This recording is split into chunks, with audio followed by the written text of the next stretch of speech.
En este material, ¿cierto? En este suplemento tributario sale línea por línea lo que tienen que ustedes poner cuando hacen una declaración de renta. Y parte de la línea 1, sobre los retiros y remesas, ¿cierto? Afectos al impuesto global complementario. Y para eso nos dice que esta información se saca de ciertas declaraciones juradas, ¿ya? La declaración jurada 1938, 39 y 40, todas corresponden al registro, bueno, a los registros del 14A y del 14B. La 1938 y la 1940 son del 14A y la 1939 y la 1941 del 14B. De ahí sacan la información para los retiros. Cuando se hacen estas declaraciones juradas, al hacerlas, estas alimentan la declaración de renta, ya no hay que meterse a la declaración y digitar. Pero nosotros, esto se alimenta con los registros empresariales, ¿ya? Entonces vamos a ver los registros empresariales del contribuyente del artículo 14A. Y los registros empresariales, ciertos son el registro RAP, esto ya lo hemos visto, está en un PowerPoint, pero de todas maneras acá está mucho más esquemático. Tenemos el registro RAP, el registro DAN, el registro REC. Aquí hay que tener como cuidado en lo que yo les subí en el formato que les mandé de Excel, no están estos tres registros, hay algunos acá, pero estos son a medida del contribuyente. Si un contribuyente no tiene rentas exentas, ¿para qué voy a generarlo? Si tiene, hago una columna, ¿cierto? Y le pongo el nombre rentas exentas. En el registro RAP va a ir la renta líquida imponible del contribuyente del 14A. En el registro DAN va a ir la diferencia por la depreciación acelerada y normal. Y en el registro REC van a ir las rentas exentas de impuesto global complementario y los ingresos no renta. Los ingresos no renta, a su vez, los vamos a dividir en ingresos no renta, que efectivamente son ingresos no renta, por ejemplo, si alguien percibiera una indemnización por daño moral con sentencia ejecutoriada. En cambio, las rentas con tributación cumplida también son ingresos no renta, pero estas rentas con tributación cumplida son no renta ahora, porque ya antes eran renta, tributaron, cumplieron la tributación y por eso al estar registradas acá, están diciendo, esto que está aquí lo puede retirar, pero cuando lo retire es un ingreso no renta, pero es porque ya tributó. Dentro de las rentas con tributación cumplida tenemos tres. Nos vamos a ir aquí a las que se generaron hasta el 31 de diciembre del año 83. Hasta el año 83 se tributaba en primera categoría y en global complementario, igual como se hace ahora en el registro RAP, o sea, sobre rentas percibidas, devengadas. Si la empresa había ganado 100 millones, los 100 millones se aplicaba a primera categoría y además sobre los mismos 100 millones impuesto global complementario o adicional. Ahora, si eran dos socios, esos 100 millones se dividían en dos, 50 cada uno, si eran 4, 25, o obviamente si es que tenían un porcentaje de 25% de participación, o de un 50%. Si esos 100 millones tenían dos socios con el 60 y 40, a uno le correspondía tributar el global por el 40 y al otro por el 60. Bueno, así se mantiene en el registro RAP, esa es la información, o sea, en este minuto para los del 14A tributan igual como hasta el 31 de diciembre del año 83. Por lo tanto, todo lo que estaba anotado en ese registro ya había tributado. Y cuando hacían retiros, lo que quedaba pendiente de sacar, de retirar, es ingreso no renta. Entonces, por eso lo tenemos acá, en rentas con tributación cumplida, a rentas que están generadas hasta el 31 de diciembre del año 83. Porque en eso ya habían pagado el impuesto, pero no las habían retirado. Si ahora las retiran, no tributan, se consideran ingresos no renta. Tenemos aquí también las utilidades afectadas con el impuesto sustitutivo al FUT. En el año 2014 y 2016 salió una circular permitiendo que la gente podía pagar un impuesto sustitutivo al FUT para no acumular tanto FUT porque venía la reforma. Algunas personas se acogieron y en el año 2015 pagaron,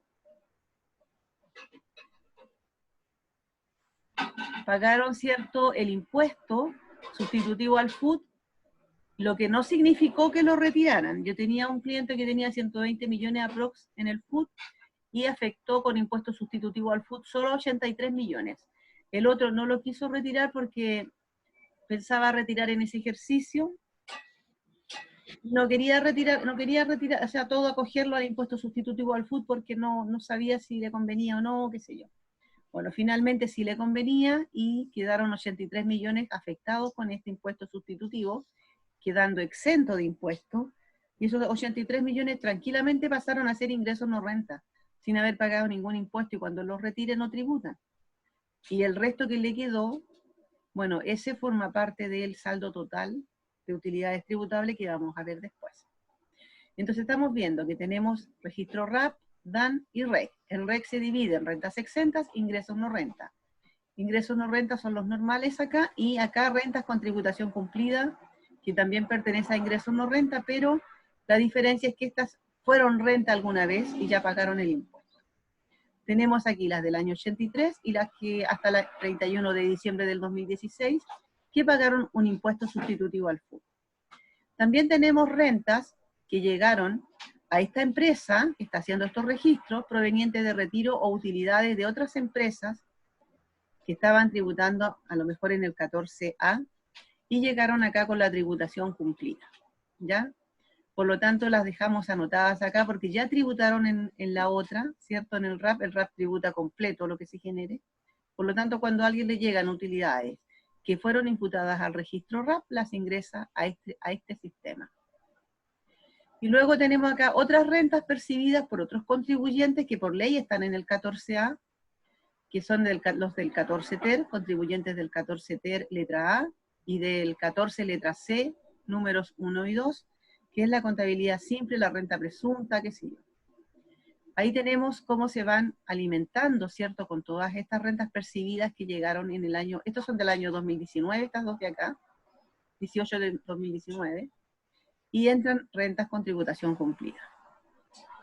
Esos son los registros de las utilidades. Ahora tenemos acá el registro SAC, este es el registro de los saldos acumulados de créditos. Estos créditos se separan en los créditos acumulados a contar del 1 de enero del 2017 y los créditos acumulados hasta el 31 de diciembre del 2016. O sea, estos son de la antigua reforma. Y estos son de la reforma, ¿cierto?, del año 2014, que partió en enero del 2017 y que duró hasta este año, ¿cierto?, que se tributó recién ahora en abril 2020, o sea, duró hasta el año 2019, y el 2019 tributa durante abril, todavía estamos tributando con esta normativa, y en febrero salió una nueva reforma tributaria que rige a partir de enero del 2020 y tributa el próximo año. Aquí lo vamos a tratar de ver en la última unidad para que salgan un poco con esa normativa. Tenemos los créditos del año 2016. Dijimos que no todos se habían acogido a pagar el impuesto sustitutivo, entonces nos vamos a encontrar que existe algo que se llama STUT, que es el saldo total de utilidades tributables. Este saldo total de utilidades tributables tiene créditos con derecho a devolución y créditos sin derecho a devolución, ¿ya? También puede tener crédito contra impuestos finales que hayan sido obtenidos por rentas que pagaron impuestos en el exterior, en el extranjero. Y al pagar impuestos en el extranjero, por la misma renta, tienen derecho a crédito acá en Chile. Entonces, tenemos crédito total disponible, que estos son los de fuente extranjera, que en una diapo, ¿cierto?, los tenemos más abajo, está el ejercicio de cómo se determinan, es muy parecido. Y tenemos los créditos del FUT, que se suman todas las utilidades netas que tiene el FUT, se suman todos los créditos que trae de diferentes tasas, y se saca este crédito, que es la tasa efectiva, que van a tener este saldo de utilidades, de manera que cuando retiren, le apliquen ese crédito. O sea, es una pura columna, se juntaron de diferentes años, con diferentes tasas para generar este STUT con una tasa efectiva, ¿cierto?, que va a tener derecho a devolución o sin derecho a devolución, dependiendo de dónde viene del FUT.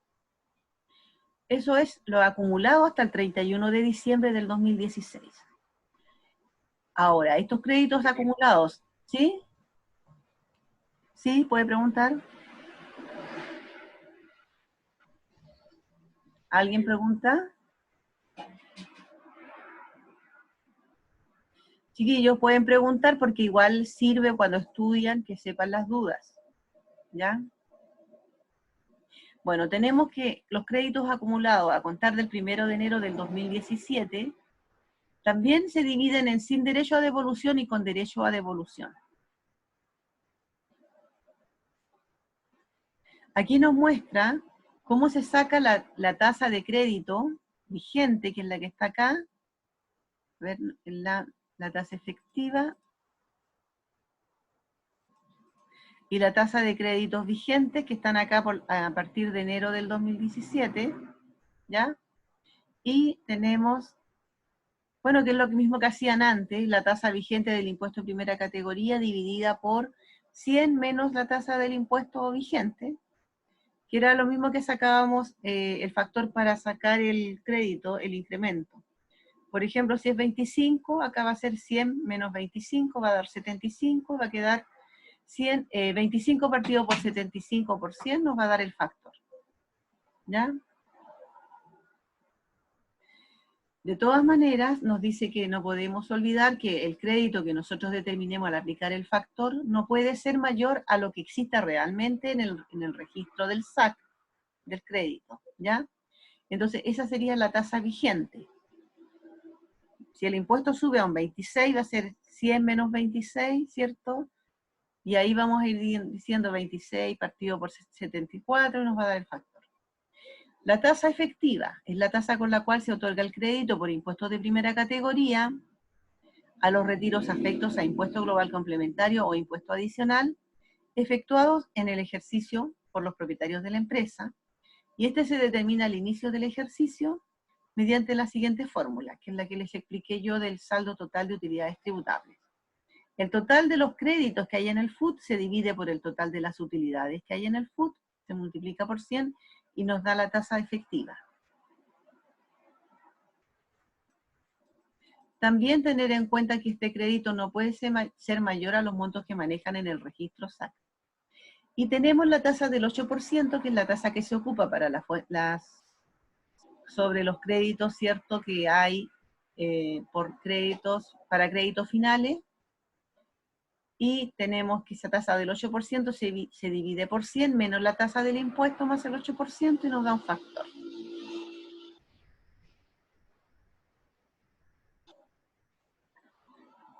Aquí está el ejemplo, que eso también está en un PPT que ya vimos, ¿cierto? Si el retiro vale 1 millón, el retiro se debe poner incrementado en el global. Si la tasa de primera categoría es un 25, se pone el millón dividido por 1 menos el 0,25 más el 0,08, y nos da que es 1 millón partido por 0,67 y nos va a dar el monto incrementado, 1.492.000. Este 1.492.000 por el 25% nos dice que es este el crédito y por el 8% es este otro. La suma de esos dos forman el 492 que está incrementando al millón.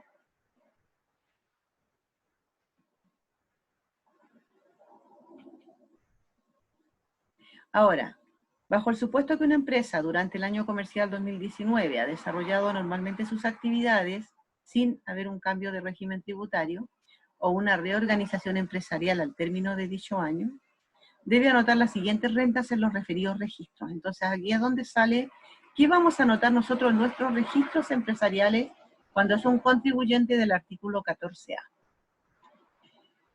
También aquí está el anexo, ¿cierto?, de que pueden buscar esta información, pero aquí está bastante clara.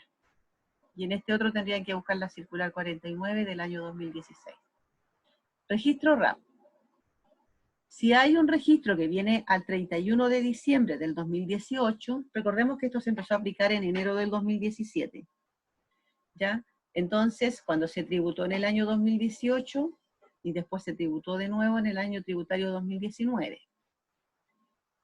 El año 2018, cuando terminó, si quedaron saldos, en el año 2019, que es en el año que se está trabajando ahora, que tributa en abril del 2020, parte con los saldos iniciales que habían al 31 de diciembre del 2018 y se les agrega el IPC del año 2019, que fue un 2,8%. Luego la releí siempre dice saldo positivo, ¿cierto? Este saldo que viene en el registro RAP se debe actualizar, luego debemos poner la RLI, de acuerdo a los artículos 29 al 33, dentro de la cual se incluyen los retiros o dividendos afectos a impuesto global complementario o adicional, acuérdense del 33 número 5, debidamente incrementados en el crédito por impuesto primera categoría que tengan derecho, percibido desde empresas acogidas al régimen de renta atribuida, o, repito, por favor, Victoria, disculpen, debidamente incrementado a que tienen derecho, ¿cierto?, percibido desde empresas acogidas al régimen de renta atribuida o de imputación parcial de créditos, el que puede provenir con una tasa del 25%, 27%, o una tasa efectiva equivalente, incluso de un pago voluntario efectuado al título de impuestos de primera categoría. También aquí se agregan las rentas percibidas o devengadas por la propia empresa durante el año comercial 2019, exentas de impuestos de primera categoría, pero afectas a global, complementario o adicional, y que no estén formando parte de la RLI, aun cuando se determinen conforme a las mismas normas. También se deben agregar cualquier otra cantidad percibida o devengada que haya generado la propia empresa durante el año, que no esté formando parte de las rentas o cantidades señaladas en las anteriores filas, y que se encuentren grabadas con el impuesto global complementario o adicional. ¿Qué es lo que imputamos al RAP? Si se fijan, el RAP lo armamos con el saldo inicial, la RLI y cualquier otra renta que no esté incluida aquí, pero que igual va a quedar acogida al 14A, siempre y cuando la ley no la deje, le permita, porque puede decir la ley no es del 14B, pero en este caso, si el contribuyente es 14A, cualquier renta que obtenga va a quedar en el RAP. ¿Qué le vamos a imputar? En forma antes de imputar, previa a los retiros, o sea, antes de rebajar los retiros, van a rebajar las cantidades que están establecidas en el inciso 2 del artículo 21. Esos son los gastos rechazados no afectos a la tributación que establece dicho precepto legal. Entonces, ya sea que estas cantidades se hayan agregado a la RLI o no, la vamos a tener que rebajar del RAP, ¿ya? Por haber sido contabilizadas con cargo a una cuenta de activos, reajustadas de acuerdo a la variación del IPC, en el mes que precede al de su pago, retiro o desembolso, y el mes anterior al del término del año comercial 2019. Dicha deducción se efectuará en el orden cronológico en que se pagaron tales cantidades, pudiendo resultar un saldo negativo. Hasta ahí tenemos el registro RAP.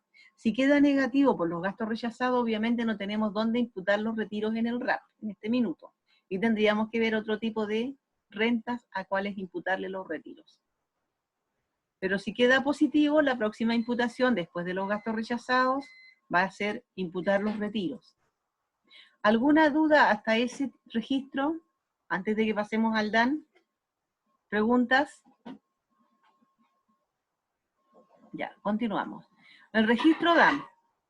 Como saldo inicial al 1 de enero del 2019, también se anota el saldo positivo que existe en dicho registro y el cual también se debe actualizar por el IPC del año 2019. Recuerden que todos los saldos iniciales que tenemos provienen del 31 de diciembre del año 2018. Pasó todo el año 2019 y estamos haciendo la renta en el año 2020, por eso se aplica el IPC del año 2019 completo.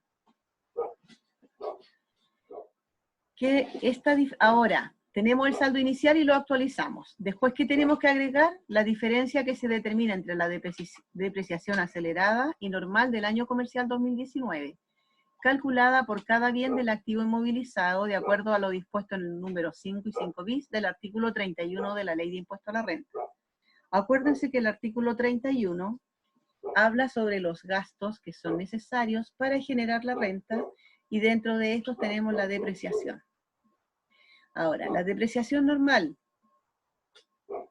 en este caso, en el primero de acá, ¿qué nos dice? Primero tomamos la depreciación que viene del registro anterior, la actualizamos por el IPC. Luego agregamos la diferencia entre la depreciación normal y acelerada del ejercicio y la agregamos también al registro DAN. No todas las empresas hacen este registro y no todos tienen diferencia entre la depreciación acelerada y normal, ¿ya? Entonces, si tuviéramos, por ejemplo, una depreciación normal de 8 millones y una acelerada de 24, tendríamos que agregar, ¿cierto?, acá 16 millones a este registro, por la diferencia entre la depreciación normal y acelerada. Ahora, ¿qué podemos anotar también? Las diferencias de depreciación acumulada que correspondan a bienes del activo inmovilizado que durante el año comercial han sido objeto de...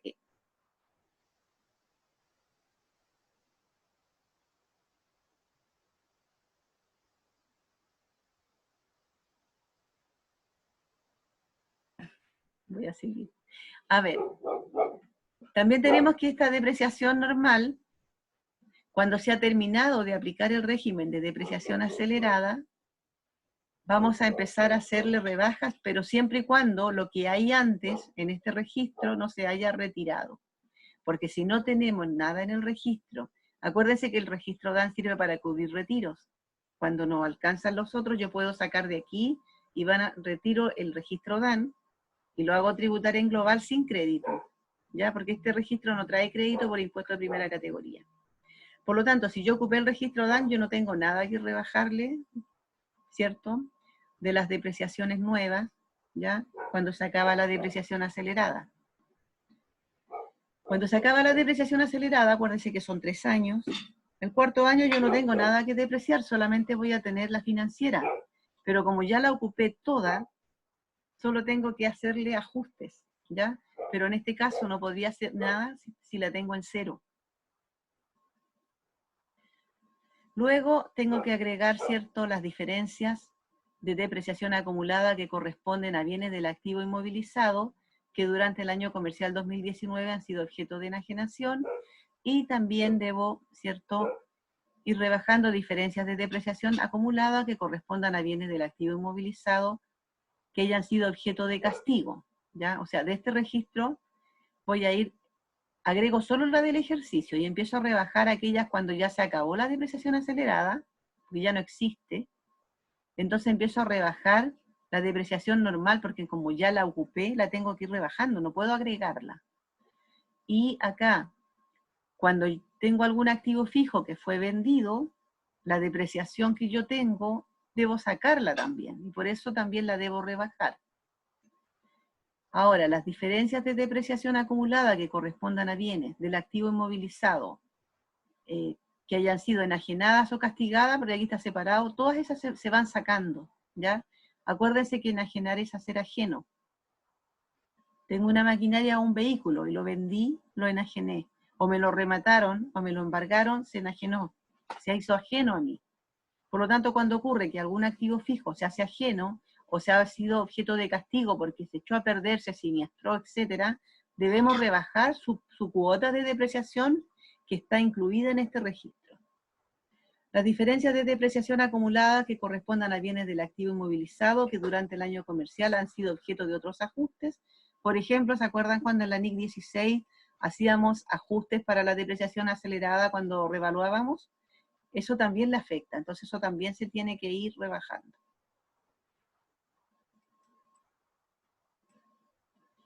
El registro REC. Este registro es el que tiene más conceptos. Tenemos, también vamos a partir del saldo inicial que tenga al 31 de diciembre del 2018 y lo vamos a actualizar por el IPC.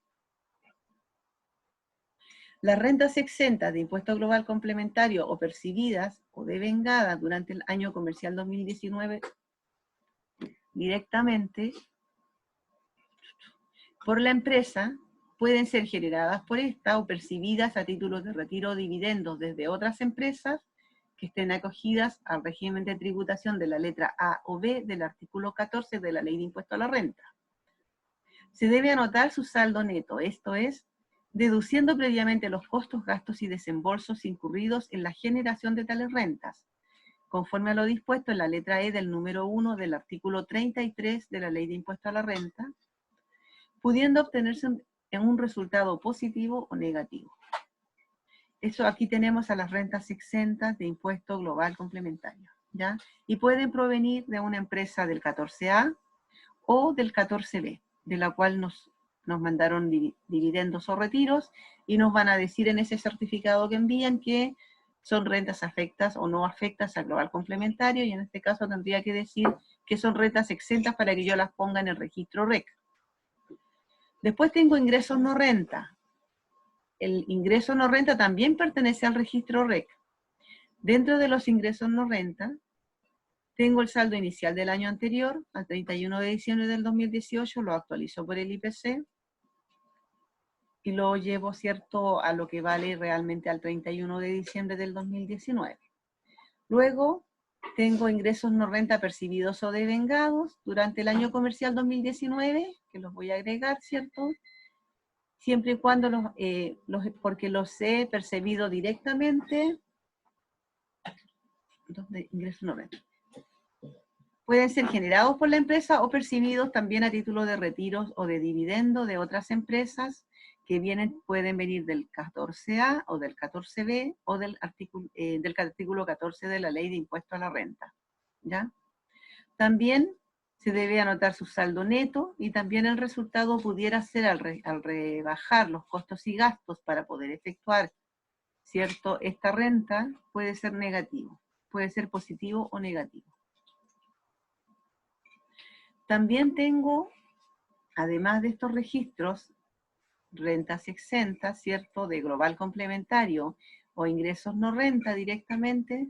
También tengo otras rentas percibidas que corresponden al artículo 14 ter, letra A, que tributan renta atribuida también, y 14 letra C, número 1 y 2, que también tributan en renta atribuida, pero que ellos inmediatamente tributaron y se mantiene, ellos tributaban igual, ellos no cambió su tributación, ellos también cuando se generaba la renta se asumía inmediatamente retirada. En este caso, si esta empresa tiene participación en alguna de estas empresas, en esas empresas, como estaban todas en el 14A también, igual tributan con renta atribuida, a pesar de pertenecer al TER letra A o al 14 letra C, número 1 y 2, igual se entiende que esa renta fue inmediatamente tributada. Por lo tanto, pertenecen, ¿cierto?, a las rentas que nosotros vamos a llamar, ¿cierto?, tributación cumplida, podría ser. Como saldo inicial, también se anota lo que viene del año anterior, y se le aplica el IPC de un 2,8, y también se agregan los retiros y dividendos percibidos durante el año comercial 2019 de empresas acogidas a estos regímenes de tributación, contabilidad simplificada, renta presunta, o del artículo 14 ter letra A, que es la que funciona solamente por diferencia de efectivo, de banco, de caja. Tenemos también otras rentas provenientes del registro RAP. Estas tres que estamos viendo ahora son las que llamamos rentas con tributación cumplida, ¿ya? Estas, las rentas que ya tributaron en las empresas de las cuales provienen, y por lo tanto cuando ingresan a nuestro registro, ingresan al registro REC en ingresos no renta, y en ingresos no renta vienen en ingresos con tributación cumplida. Luego tenemos las rentas provenientes del registro RAP, que también, si venían del año anterior, se actualizan por el IPC, y todo lo que haya llegado durante el año, que fue imputado de otra empresa, y de la otra empresa se imputó al registro RAP para enviarla a esta empresa, también se va a incluir, ¿cierto?, en estas rentas de tributación cumplida, pero en una que se va a llamar rentas provenientes del registro RAP. Y luego tenemos las rentas generadas hasta el 31 de diciembre del 83 y utilidades afectadas con el impuesto sustitutivo al FUT, que en este caso las vamos a separar en dos. Las que vienen del año 83 son aquellas que tributaban, igual como se tributa ahora en el 14 letra A, donde la renta se generaba inmediatamente tributada con global y con impuesto de primera categoría, por lo tanto, esas ya tributaron. Y si se mantienen en la empresa es porque han sacado otras rentas y esas aún las mantienen. son ingresos no rentas, son rentas con tributación cumplida. Ya pagaron su impuesto en esos años. Y luego tenemos las utilidades afectadas con el impuesto sustitutivo al FUT, que esto se pagó en el 2016, 2015 y 2016, ¿cierto? Que es el caso que yo les contaba, que tengo un cliente que afectó 83 millones a este tipo de impuesto sustitutivo al FUT, no pagó nada y quedó con 83 millones que los puso como ingresos no renta en este registro y los puede retirar cuando quiera sin pagar impuestos. Entonces, ese registro además, si hay un saldo que viene del año anterior, se actualiza por el IPC, y si vienen retiros o dividendos percibidos de otras empresas que la imputaron a estos registros, las tenemos que sumar. Hasta ahí son los registros de las rentas que tienen los contribuyentes del 14A. Sobre las rentas, luego viene el registro SAC, que es el registro de saldo acumulado de créditos. Estos créditos se van a separar en los que vienen desde el 1 de enero del 2017 y los que vienen hasta el 31 de diciembre del 2016.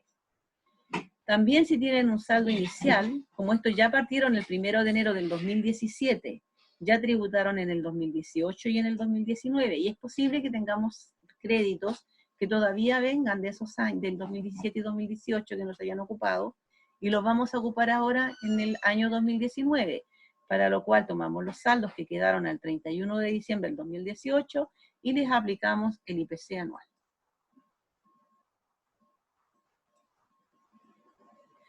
En este registro, cuando nosotros anotamos, ¿cierto?, este saldo de créditos que vienen desde enero del 2017 a la fecha, debemos anotar la tasa de crédito vigente con la que se van a otorgar los créditos. Bueno, como acá en el 14A partió con el 25 y aún se ha mantenido, sería el 25%. Y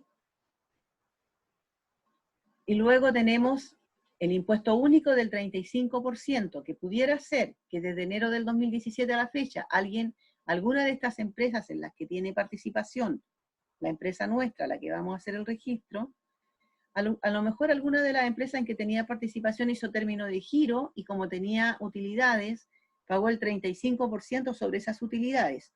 El 35% es el impuesto que se paga por término de giro, ¿ya? Y, por lo tanto, pagó el impuesto sobre las utilidades y esas utilidades ya quedaron con la tributación cumplida y se las distribuyen a los dueños. Y si llegó algún monto a esta empresa, también se pone acá como tributación cumplida. Y en este caso, cuando determinen su crédito, ellos van a decir, en vez de decir 25 partido por 75, van a decir 35 partido por 65, para determinar el crédito, ¿ya? Este crédito también se anota en forma separada, de acuerdo a si su excedente da o no derecho a devolución al propietario.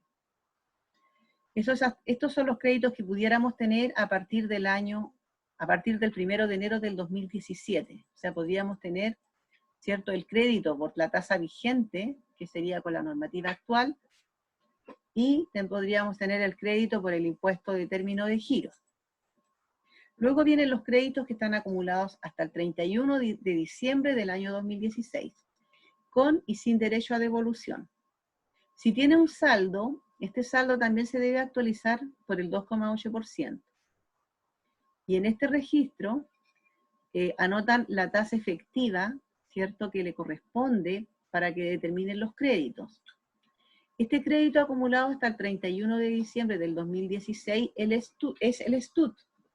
Es el total del FUT que no se acogió al impuesto sustitutivo al FUT y quedó como FUT por tributar, pendiente de tributación, con créditos, ¿cierto?, que todavía estaban ahí en el FUT guardados. Entonces, ¿qué es lo que permitió la normativa? La normativa dijo, sume todo el FUT que no ha tributado y que tiene utilidades ahí, y sume todos los créditos a los cuales tiene derecho, no importando si son de diferentes tasas o diferentes años, y al total del crédito lo divide por el total de utilidades y le da la nueva tasa efectiva. Y esta es la nueva tasa que nosotros conocemos como TEF, ¿ya? Entonces vamos a tener, como esto se hizo en enero del 2017, el primer registro, entonces es posible que tengamos saldos iniciales todavía de la gente que no ha sacado ese FUT, y los actualizamos estos saldos de crédito por el 2,8, y agregamos cierto, bueno, en este caso solamente se van a ocupar, pues no se va a ir agregando nada más, ¿ya? sino que se anota el crédito y la tasa efectiva que le corresponde. También puede ser que alguna empresa tenga crédito contra impuestos finales porque tuvo alguna inversión en el extranjero y pagó un impuesto en el extranjero, y en ese caso la tasa o su crédito total disponible es el que se determina con esa tasa, ¿cierto?, del 8% que habíamos dicho que se agregaba a la tasa vigente, y también se mantiene ahí. Si hay un saldo del año pasado, se debe actualizar por el 2,8%. Y finalmente está el STUT. El STUT son rentas tributables, ¿cierto?, pero no las tenemos en los otros registros. No está ni en el RAP, ni en el DAN, ni en el REC. Esta aparte sola, después de los créditos viene. STUT se llama. Como saldo, si tenemos algún saldo al 31 de diciembre del 2018, lo vamos a actualizar por un 2,8.